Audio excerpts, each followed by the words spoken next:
Hello, my name is James Haynes of the Epsom Times. We are in the North East Surrey College of Technology in the constituency of Epsom Newell. It is Monday the 17th of June 2024 and I'm interviewing Helen Maguire of the Liberal Democrat Party.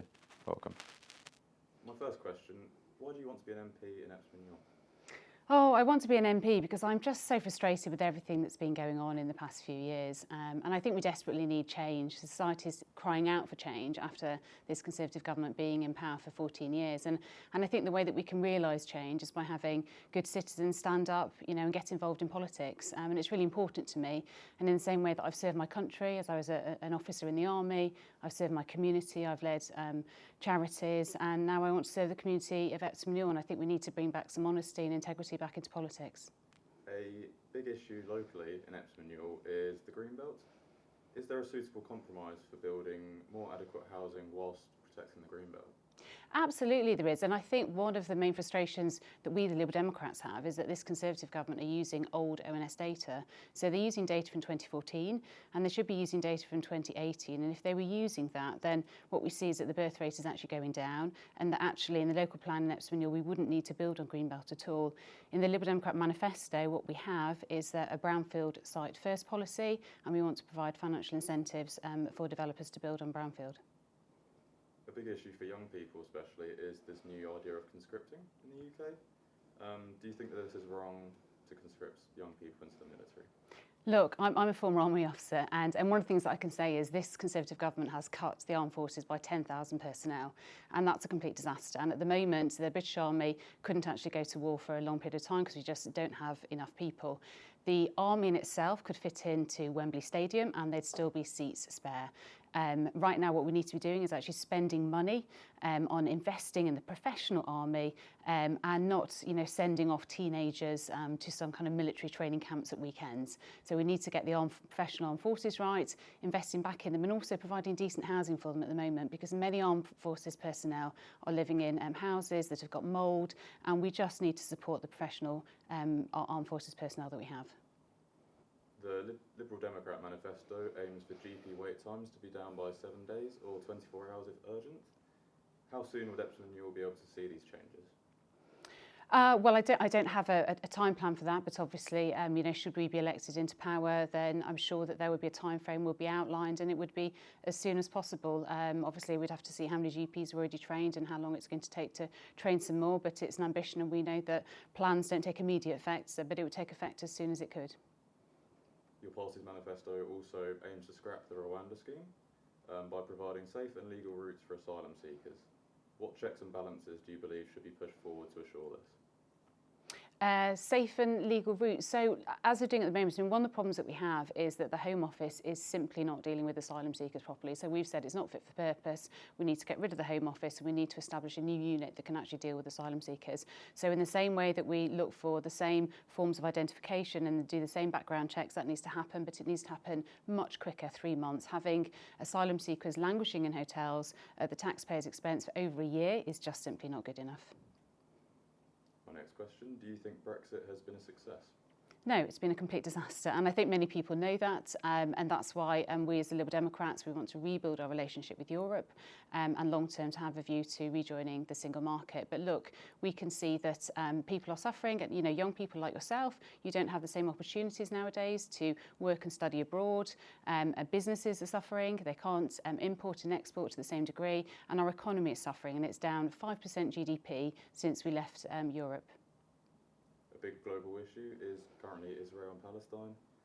Do you believe that Israel is using disproportionate force in its own defence? So we've been calling for a bilateral ceasefire since November last year, and we want that to happen immediately. There is a humanitarian disaster that's happening right now in Palestine. We need to get the hostages out, and we also need to stop what's happening in Gaza at the moment. And I know that the US are in talks with many of the other Middle Eastern countries. We want to encourage that to continue so that we can hope to get to a peaceful solution with long-term looking towards a two-state solution for Israel and Palestine. Do you support building more nuclear power stations? So what we've said is nuclear power has a limited function in providing energy to the UK, and the focus needs to be on renewable energy. And what we would like to see is 90% of renewable energy, 90% of energy produced by renewable energy by 2030. Other other than your own party leader and putting aside party politics, which party leader would make the best Prime Minister? Oh, well, I was going to say my own party leader because currently he's actually highest in the poll ratings. He's jumped ahead of Keir Starmer. But look, I'm not going to support any other leader than our leader. I think fundamentally Ed Davey would be a fantastic leader. He, would offer compassion and care in a way that other Prime Ministers wouldn't. He's shown a lot of support for you in Epsom and Ewell.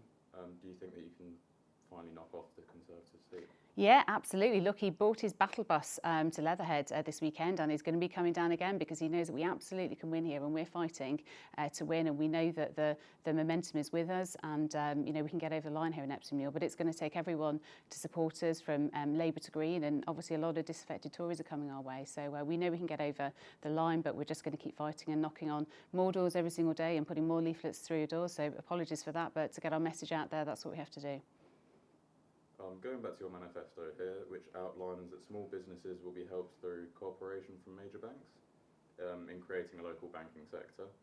What will it take to convince these banks, and is there an estimate on when the influx of small British businesses will end up on the high streets of Epsom Ewell?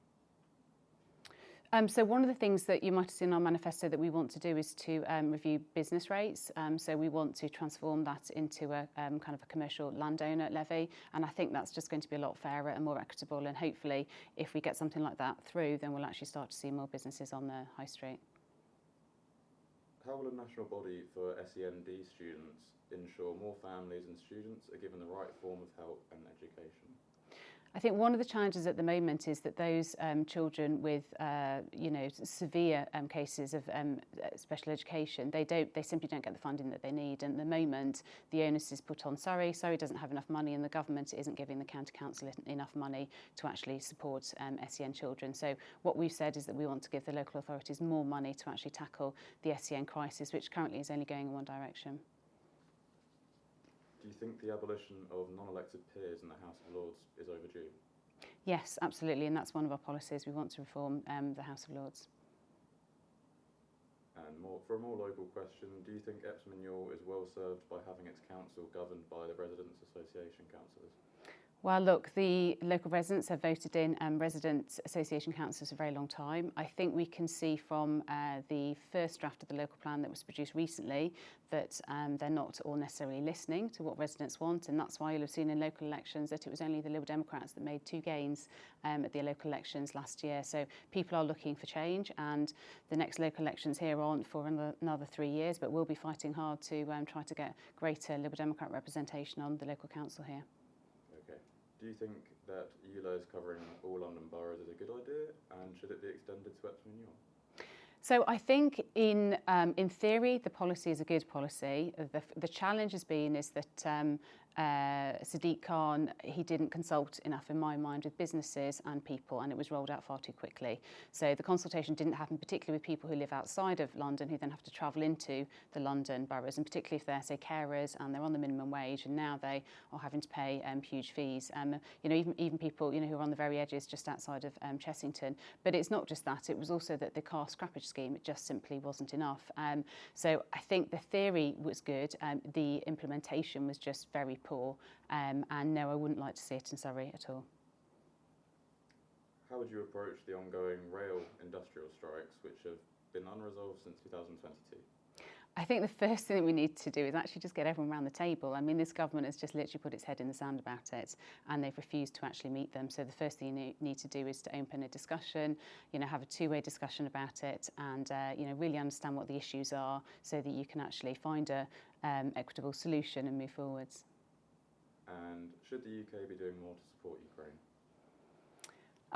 We're doing a lot at the moment, and I think the challenge is obviously our own capacity. The main challenge that they've got is the amount of weaponry that they need. We've given them a huge amount at the moment, and Liberal Democrats have said that we will continue to support Ukraine in every way that we can. Obviously, we'll stop that at not having British soldiers boots on the ground, but whether it's from warriors to different forms of ammunition, we've been supporting them. And I think the limit at the moment is actually more in the manufacturing capability of the UK and other countries to actually provide more. But look, we will continue to support Ukraine, in this illegal invasion of Putin. And should you be successful in this general election, do you think you'll wield significant influence within your own party? Who knows? I guess it depends where everything lays at the end of it. You know, you've got some crazy polls at the moment that are even suggesting that the Lib Dems could be the main opposition. So, you know, I think let's see what happens. But as Liberal Democrats, we operate a very obviously democratic party. So any member is able to put a motion forward, any member is able to put a policy forward and can get involved in debate. And I think that's really healthy for our democracy. Okay. Thank you, Helen Maguire of the Liberal Democrat Party.